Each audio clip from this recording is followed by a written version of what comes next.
If you've been trying to figure out which Omaha suburb is the perfect place for you and your family to live, this video is for you. Today, I'm ranking the largest Omaha suburbs from S all the way down to C. So we have an SABC scale. The tiers are based on what I see every day as an Omaha realtor, and it could be a little controversial. If you disagree with me, then go ahead and put a comment and let me know which suburbs you think should be in different places on this scale. And if I missed a suburb that you think should be included, by all means, let everyone know in the comments.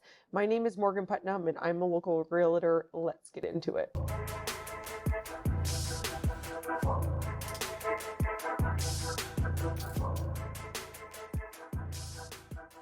Thank you so much for stopping by the Omaha Insider YouTube channel. Please take a moment to like this video and subscribe to my channel so you're always the first to know what's going on in Omaha. On my website, heymorganputnam.com, you can download my free neighborhood guide, and that will help you figure out what neighborhood is best for you in Omaha. I'm going to start at the bottom of the scale and then work my way up all the way to the S-rated suburb for Omaha. So as far as the scale goes, S basically stands for superb. So this is going to be the highest rating a place can get with very few drawbacks. A tier is still absolutely exceptional, but there might be a few cons to those suburbs. B is similar to A. Overall, it's great, but there's few more drawbacks than what we're experiencing in A, and then C is the same. So let's jump into the C tier. The first suburb I'm going to list as a C tier suburb is Bellevue. Overall, I would say Bellevue is a little bit underrated, but it's not going to be my #1 recommendation for folks moving to Omaha. Some of the pros of Bellevue is that it's very affordable. It's super close to Offutt Air Force Base, which is a big draw for Bellevue. It has quite a few unique, different style of homes. Homes were being built in Bellevue, in the Old Town Bellevue in like the 20s and 30s, and then a lot of homes were being built in the 50s, 60s, 70s, 80s, and into the 90s. There's still a little bit of new construction that's happening in Bellevue, but it is not dominated by new construction like a lot of the other suburbs we'll talk about in today's video. And one of the great pros about Bellevue is that it's really close to downtown Omaha.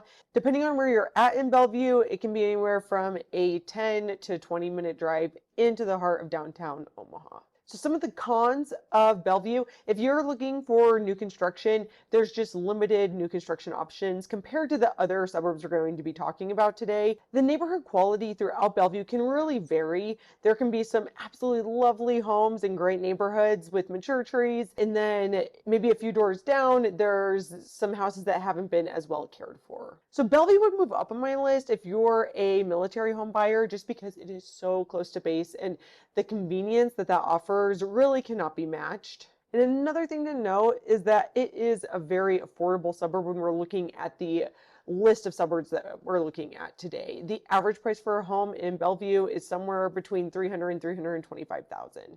Overall, Bellevue is not bad, and there's really nothing negative to say about Bellevue. It's just that compared to these other suburbs that we're going to be talking about today, it doesn't stand out as being in a B, A, or an S tier. On to the B-tiered suburbs. We're going to start off with Bennington. So Bennington is on the north side of the Omaha Metro, and it has a lot of new construction. Some of the list of pros for Bennington is the new construction that's very family oriented, and people generally have great things to say about the schools. It has a small town feel, and it has a very small little downtown area that people that live in Bennington tend to be pretty loyal to. It has a cute little coffee and ice cream shop. The biggest con with Bennington is that it tends to be pretty far away from the Omaha Metro. It doesn't necessarily feel very connected and cohesive with Omaha Metro as a whole. But for some people, that is a big pro. They like that it feels a little bit separated, almost like you're living in a small town while still being really close to the Omaha Metro.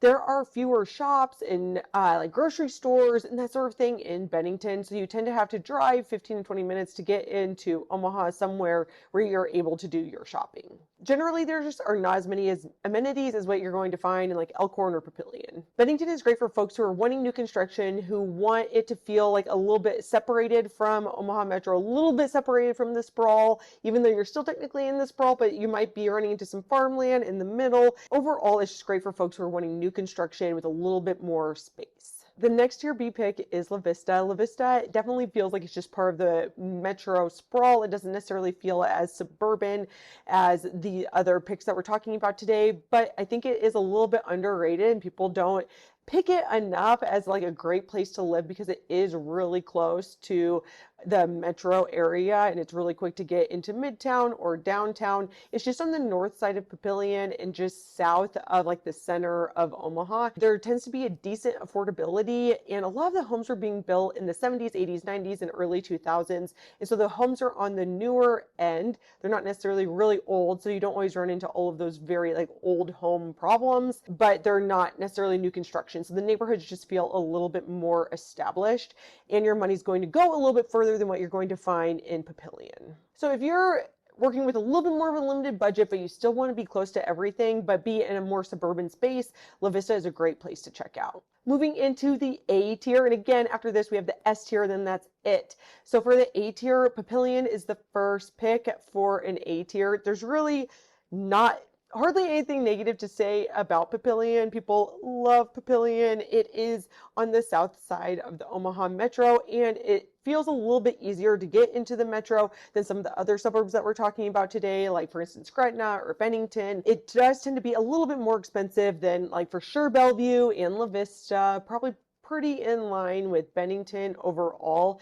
And so Papillion is really just great for folks who are wanting new construction. Generally speaking, people love the schools. So Papillion and La Vista, they share a school district. So it's called Papillion La Vista Schools. And so you're going to be getting the same schools, whether you're in La Vista or Papillion, and your money's going to go a little bit further in La Vista, but you have more new construction options in Papillion if that's important. Papillion feels more established than Gretna or Bennington. There are a lot of different shopping centers and grocery stores and restaurants in Papillion than in those two other suburbs. There's a lot going for it if you're looking for a little bit more of an established suburb. Next up for tier A is Gretna. Gretna is on the southwest corner of the Omaha metro, and it feels quite a bit more separate. So one of the pros of Gretna is that it's pretty easy to live in Gretna and have somebody who is commuting into Lincoln, and then if your other person is commuting into Omaha, it's good, almost middle ground. You're still definitely closer to Omaha, but it is doable to commute into Lincoln every day. Gretna, again, similar to Papillion, is going to have a lot of new construction. And so it's going to have even more options for new construction than what you're going to be able to find in Papillion. It's really growing and sprawling right now. And because of that, there is not necessarily as much established as like what you'll find in Papillion. Like there's not necessarily as many shopping centers, restaurants, grocery stores, those sorts of amenities that you're going to be able to easily find in Papillion. And so Gretna, if you want to be on like the cutting edge of an Omaha suburb, I would say Gretna is your best choice. The schools are constantly expanding. They're building new elementary schools all of the time. So if you have kids, they're going to be in a new building more than likely. And so there is just a lot happening in Gretna. That is why it's going to be listed in the tier A. And then the clear S tier winner is Elkhorn. People generally love Elkhorn. And when I'm talking to home buyers and sellers in the Omaha metro, if you're looking for a suburb, Elkhorn tends to be listed as the most desirable. It is working from a little bit more of an established school district than what you're going to find in Gretna, but yet it is still growing. There's a lot of different elementary schools that are currently being added to the school district, and it just is going to have more amenities, a more established feel than what you're going to find in Gretna and Bennington, and a little bit, I would say, like higher end than Papillion. But that's not to say that Papillion's not higher end, because it absolutely is. You can get the $2 million home in Papillion just like you can in Elkhorn or Gretna, and of course in Bennington too. And so there's always the option to build as expensive of a home as you want in any of these suburbs. It's just kind of looking at the pros and cons of all of them. So what I hear people say about they love about Elkhorn so much is the schools, and they love how convenient it is to Dodge Street. So Dodge Street is one of the main east-west thoroughfares in Omaha, and it kind of sits right on the north and south side of Dodge. So it feels a little bit easier to get into Midtown or downtown from Elkhorn than for, say, for instance, like Gretna or Bennington. And an interesting dynamic with Elkhorn is that it butts up against the Elkhorn River on the west side. And so there is an element of limited land in Elkhorn where we're not really seeing that as an issue in Gretna or Bennington or Papillion. It feels a little bit more urgent to get into Elkhorn if you're wanting to be in Elkhorn, just because the land is more limited. So of course, these rankings are all incredibly subjective. This is just what I'm hearing from consumers in the Omaha metro. There is not one suburb that is perfect for everyone. It really is about finding the right fit for you and your family. And again, you can find my free neighborhood guide on my website, heymorganputnam.com. My name is Morgan Putnam, and I am a local realtor in Omaha, and you can reach me anytime at 402-720-9886.